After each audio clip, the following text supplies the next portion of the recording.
D'abord, il y a évidemment un retour très clair en termes d'hébergement, d'hôtels, de restauration, de pressing, de stations-service, des gens qui sont là. Et je parle évidemment d'une année normale, hein, d'une année avec une sorte de petit village du Tour avec 5000 personnes.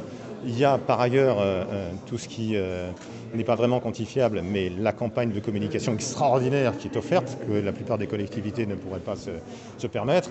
Autrement, les collectivités grand départ font régulièrement des études. La Vendée, par exemple, qui accueillait le départ du Tour en 2018, de mémoire, l'estimation des retombées, c'était quelque chose comme 35 millions. Et donc, 4 fois ou 5 fois la mise de départ.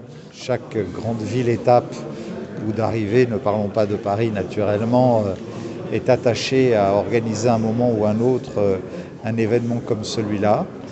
Et en termes de retombées, c'est sur sans doute plusieurs années à venir, des images dans le monde entier qui attireront beaucoup de monde. Quand je vois ce que tous les événements des années passées ont permis à ce mois de juillet et ce mois d'août de réussite au plan économique pour l'ensemble des acteurs du tourisme, de l'hôtellerie, de la restauration et du commerce à Nice, nous savons que l'investissement sur les grandes politiques événementielles rapporte toujours de manière durable et que cet événement qui est le plus important au plan planétaire, naturellement, ne manquera pas de voir sur des années un impact positif. Pour les villes-étapes du Tour de France, qu'on leur demande comme ticket d'entrée, c'est 200 000 €, 120 000 une arrivée, 80 000 un départ. Ça correspond à ce qu'on dépense tous les soirs en hébergement.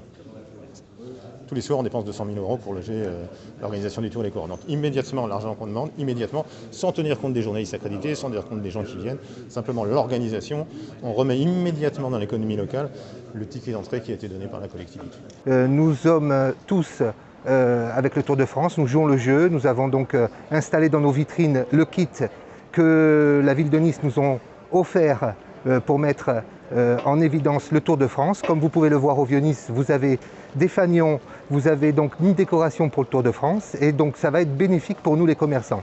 Bien, écoutez, on nous annonce à peu près, il me semble, dans les 5000 personnes travaillant pour le Tour de France et attendu près de 35 000 spectateurs. Donc je pense que ça va être quelque chose d'énorme. Il va bien falloir que tous ces gens se restaurent, qu'ils passent un petit peu dans la ville en attendant les différents événements qu'il va y avoir sur 5 jours. Donc je pense effectivement que ça nous a ramené pas mal de monde. Les images du Tour de France partent dans 190 pays dans le monde. Une soixantaine de chaînes de télévision et plus de 100 pays reprennent les images en direct, 3 heures, 4 heures, 5 heures, 6 heures par jour en fonction de la durée de l'étape, pour un total de 106 heures de diffusion par France Télévisions, qui est le radiodiffuseur hôte. Et donc ça part dans le monde entier. La force du cyclisme, c'est que, outre l'aspect sportif et le Tour est la plus grande compétition cycliste au monde, c'est la mise en valeur par la prise de vue dominante de la télévision, qui est l'hélicoptère, des territoires, des terroirs, des régions, du patrimoine. Voilà. Et ça va, c'est une campagne de communication que la plupart des collectivités ne pourraient pas s'offrir, avec des commentaires qui sont bien évidemment toujours plutôt sympathiques pour mettre en valeur justement ces départements, ces régions et ces villes.